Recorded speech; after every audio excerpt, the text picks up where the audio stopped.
5P math classes में मैं यशपाल सिंह आपका स्वागत करता हूं। आज पढ़ रहे हैं हम आपकी कक्षा 10 की प्रश्नावली 6 और प्रश्नावली 6 के एग्जाम्पल नंबर 2 तक पहुंच गए हैं।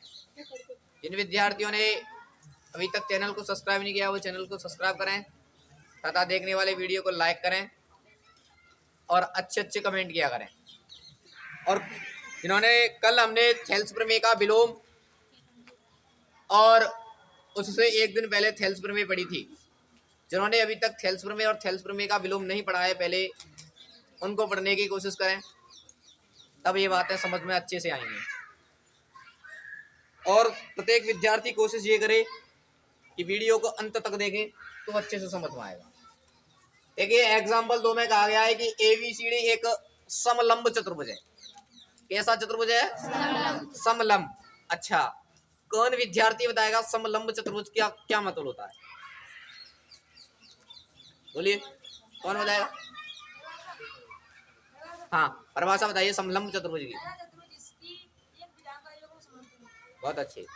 ऐसा चतुर्भुज जिसकी सम्मुख भुजाओं का एक युग्म समांतर हो, सम्मुख भुजाओं का एक जोड़ा समांतर हो, वह चतुर्भुज क्या कहलाता है? समलंब चतुर्भुज। तो ये समलंब चतुर्भुज कहा है तो देखो AB समांतर का क्या होगा? CD के। अच्छा, हमसे तो इतना कहा है कि ABCD क्या है? समलंब चतुर्भुज है।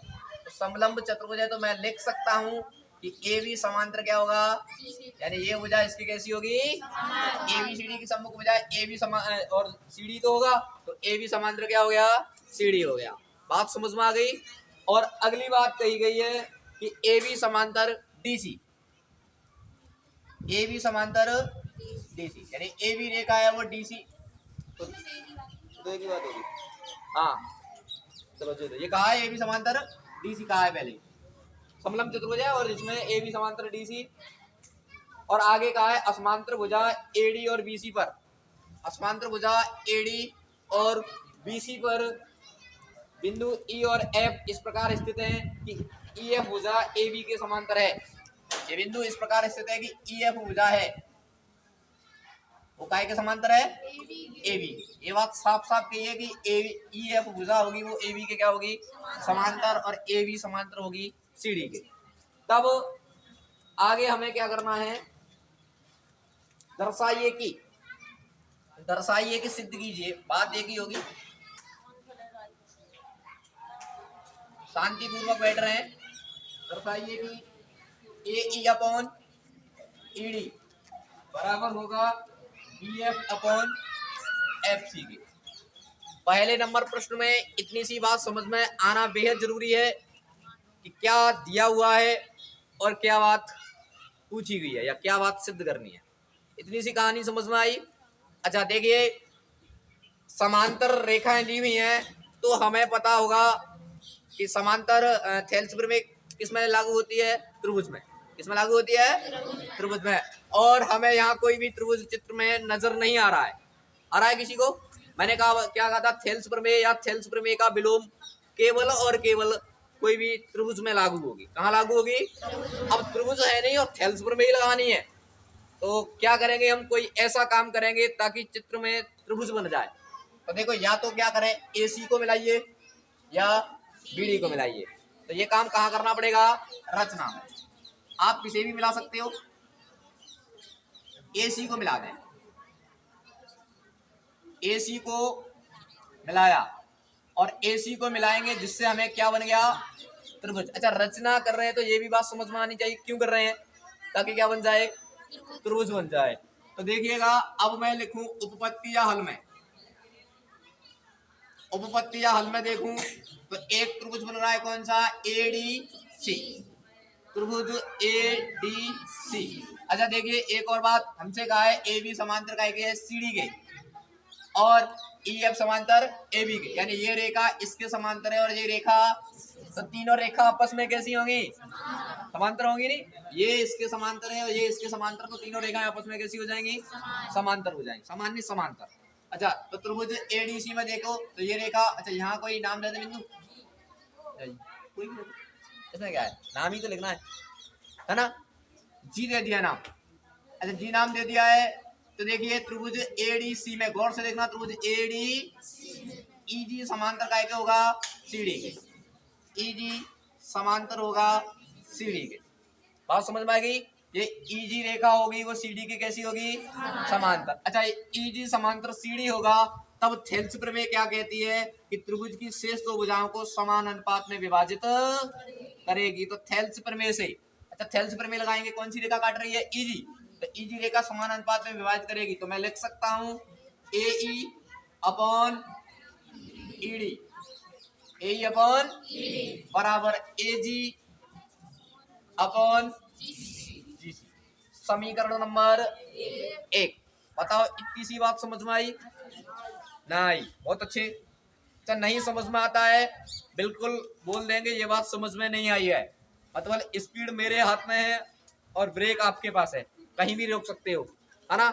समझ में नहीं आया है तो बताया करो ये बात समझ में नहीं आई है, घर जाके कहते समझ में नहीं आ रहा, ऐसे कुछ नहीं होगा। यही बताओ ये बात समझ में नहीं आ रहा तो सोल्यूशन निकलेगा, है ना। एक तरीके से नहीं दूसरे तरीके से करने की कोशिश करेंगे।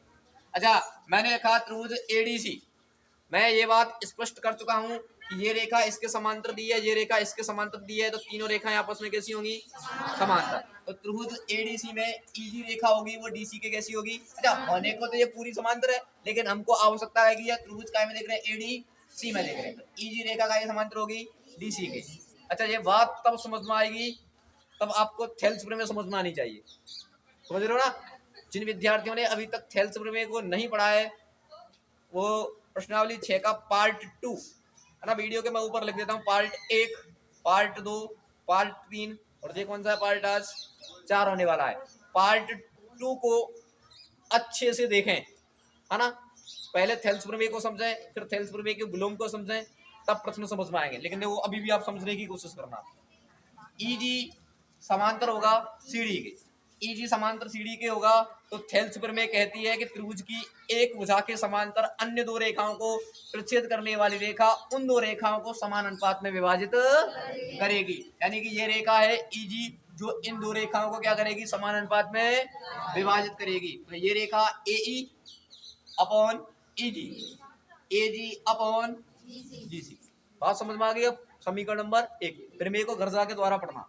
हाँ अब देखिए भाई एक और त्रिभुज कौन सा बन रहा है ए बी सी में, तो त्रिभुज ए बी सी में, है ना। ए बी सी में मैं कह सकता हूं ये ऐसे करके बन रहा है तो ये रेखा इसके कैसी है समांतर। तो मैं लिख सकता हूं कि ए बी समांतर जी एफ, क्या होगा जी एफ। बात समझ में आएगी। ए बी समांतर क्या होगा जी एफ। फिर लगाएंगे हम थेल्स प्रमेय,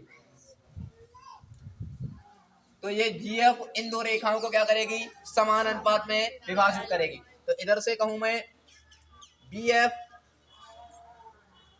अपॉन एफ सी बराबर होगा काय के ए जी अपॉन जी सी। समीकरण नंबर 2। बात समझ में आई क्या।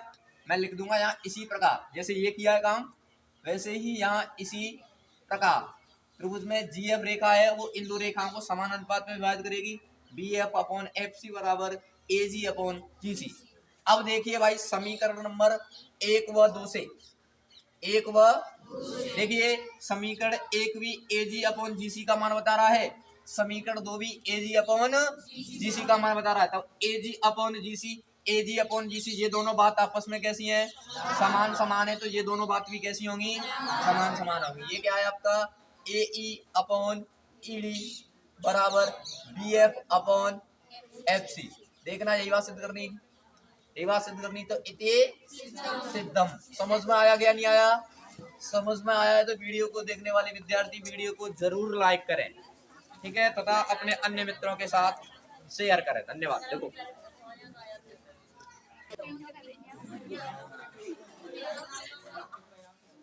हाँ एग्जाम्पल नंबर 3 देखिए चित्र दिया हुआ है और चित्र में कहा है P S upon S Q. हाँ सवाल P S upon S Q बराबर पीटी अपॉन टी आर, ये बात दी हुई है। और एक बात और दी है साथ में कि कोण पी एस टी बराबर है पी आर क्यू, ये कोण इस कोण के बराबर है तो हमको सिद्ध करना है कि त्रिभुज पी क्यू आर एक समद्विबाहु त्रिभुज है। कैसा त्रिभुज है? अच्छा, समद्विबाहु त्रिभुज क्या होता है? हाँ, पहली क्लास में ही बताया था, जिसकी दो भुजाएं समान हो और तीसरी अलग हो वह त्रिभुज क्या कहलाता है? तो हम क्या कोशिश करेंगे, यहाँ दो भुजाएं बराबर दिखाने की कोशिश करेंगे। बात समझ में आ रही है? तो देखिए, उपपत्ति या हल में क्यों रहा है, मैंने उपपत्ति या हल कहा है, आप मत लो।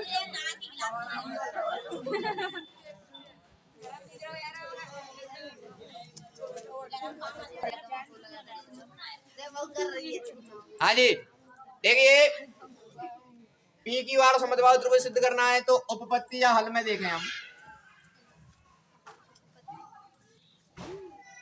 हमें क्या दिया हुआ है? पी एस समान बटे एस क्यू बराबर P T upon T are.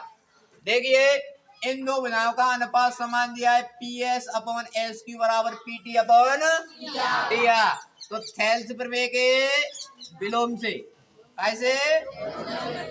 Thales प्रमेय के विलोम से। थेल्स प्रमेय का विलोम क्या कहता है? दो रेखाओं का अनुपात समान है तो तीसरी रेखा के कैसी होगी रेखा? समांतर, अर्थात एस टी समांतर होगी काय के? क्यू आर के। यही तो बताया था कल की प्रमेय में, ये इन दोनों का अनुपात समान है तो ये रेखा इसके कैसी होगी? समांतर होगी। एस टी समांतर क्यू आर, इतनी सी बात समझ में आ गई। और हमें सिद्ध क्या करना है कि ये त्रिभुज पी क्यू आर कैसा होगा? समद्विबाहु। अब देखिए भाई, समांतर का मतलब क्या होगा? ये रेखा और ये रेखा आपस में कैसी है? समांतर। तो ये कोण और ये कोण कैसा होगा? अरे समांतर का मतलब ये सीधी जा रही है, ये भी सीधी जा रही है, तो जितने का कोण यहाँ बनेगा उतने का ही कोण, जितने का कोण यहाँ बनेगा उतने का ही कोण यहाँ बनेगा। तो मैं लिख सकता हूँ कि कोण पी एस टी बराबर काय के होगा?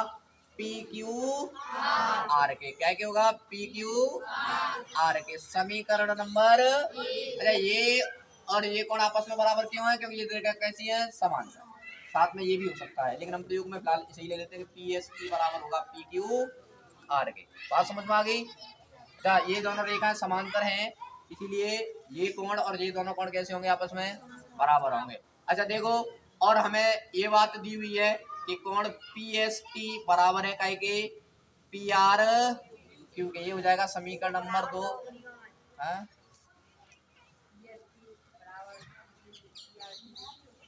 हाँ, पी क्यू आर, ये कोण इसको क्या लिखेंगे? पी एस टी, और इस कोण को क्या लिखेंगे? पी क्यू आर लिखेंगे। और ये बात हमें दी हुई है, मैं लिख देता हूँ यहाँ, दिया है।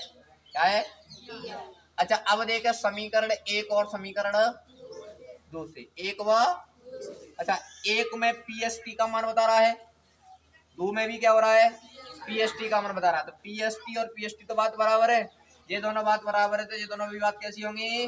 बराबर होंगी। पी क्यू आर बराबर होगा काय के? पी आर क्यू के। अब देखिए चित्र से, पी क्यू आर कहाँ है?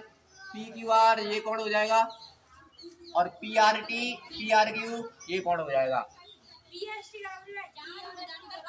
एक मिनट एक मिनट एक मिनट,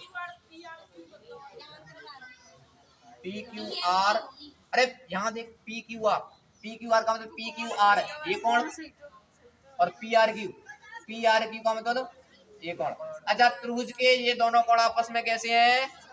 बराबर। और मैं कहता हूँ समान भुजाओं के संगत कोण समान होते हैं। आज ये कोण बराबर हैं तो ये भुजाएं भी कैसी होंगी? बराबर होंगी। समान भुजाओं के संगत कोण समान होते हैं, तो संगत कोण होते समान तो भुजाएं भी कैसी होंगी? समान। तो संगत कोण समान है, संगत कोण समान है, अतः संगत भुजाएं भी समान होंगी, संगत भुजाएं भी समान होंगी।